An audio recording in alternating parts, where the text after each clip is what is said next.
সড়কে বিশৃঙ্খলা রক্ষায় কাজ করছে শিক্ষার্থীরা। তাদের সাথে একাত্মতা ঘোষণা করে কাজ করছে নিরাপদ সড়ক চাই আন্দোলনের কর্মীরাও। ট্রাফিক নিয়ন্ত্রণের সবশেষ খবর জানবো সহকর্মী মুজাহিদ শুভর কাছ থেকে। শুভ, জানাবেন।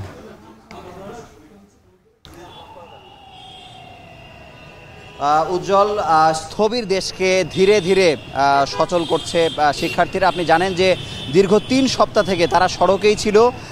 দেশে শৃঙ্খলা প্রতিষ্ঠার পর ধীরে ধীরে সচল হবার পরেও তারা সড়কে আছে। তারা প্রাথমিক দায়িত্ব হিসেবে সড়কের শৃঙ্খলা প্রতিষ্ঠার তারা আসলে চেষ্টা করছে। আমি আছি এখন কারণ বাজারে। আপনি জানেন যে রাজধানীর যে কয়েকটি চত্বর সব থেকে ব্যস্ত তার মধ্যে কারণ বাজার একটি।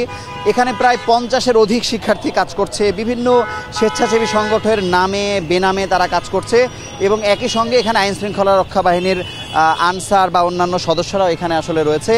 আমরা দেখছি যে এই মোড়টিকে ঘিরে একটি সেন্ট্রাল কমান্ড তৈরি করার চেষ্টা হয়েছে, যিনি হ্যান্ড মাইকে নির্দেশনা দিচ্ছেন কোন রাস্তাটি খুলে দেওয়া হবে, কোন রাস্তাটি বন্ধ রাখা হবে। আমরা বিভিন্ন যানবাহনের ড্রাইভারদের সাথে কথা বলেছি। কেউ কেউ বলেছেন যে বিভিন্ন জায়গায় যে চাঁদাবাজি করা হতো বিভিন্ন জায়গায়, সেই জিনিসটা তারা কিন্তু অনেকটা আরামে আছেন, এই ধরনের সমস্যা তারা দেখছেন না।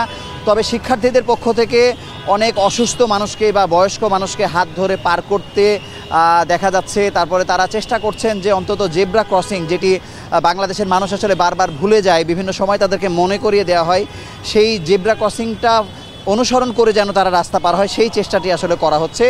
এবং পালাক্রমে আসলে কে সকালে, কে বিকেলে, কে রাতে আসলে দায়িত্ব পালন করবেন। আপনি দেখেছেন যে গত রাতেও মধ্যরাত পর্যন্ত কিন্তু শিক্ষার্থীরা রাস্তায় ছিল, সেই চেষ্টাটি করা হচ্ছে। একটি সব থেকে আশার ব্যাপার হচ্ছে মুমূর্ষ রোগী নিয়ে যখন কোনো অ্যাম্বুলেন্সের কোনো শব্দ তারা দূরতম জায়গা থেকে আসলে শুনতে পাচ্ছেন, তারা তটস্থ হয়ে যাচ্ছেন এবং একটি আলাদা যে লেন তৈরি করার চেষ্টা করা হচ্ছে। যদিও সবসময় আসলে শিক্ষার্থীরা চেষ্টা করলেও পারছেন না সেই লেন দিয়ে আসলে কত দ্রুততম সময়ের মধ্যে এই অ্যাম্বুলেন্স বা জরুরি সেবার যে গাড়িগুলো আছে, কোনো কোনো ক্ষেত্রে সেনাবাহিনীর গাড়ি বা আইনশৃঙ্খলা রক্ষা বাহিনী গাড়িগুলোকে আসলে পার করে দেওয়ার চেষ্টা তারা আসলে করছে। তো সব মিলে বলা যায় যে তারা সর্বাত্মক চেষ্টা করছেন।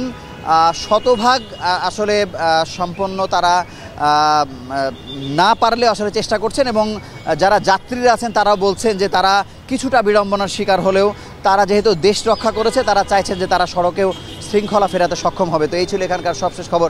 উজ্জ্বল, হাফিজ। রাজধানীর ট্রাফিক ব্যবস্থাপনা কার্যক্রমের খবর জানাচ্ছিলেন সহকর্মী মুজাহিদ শুভ।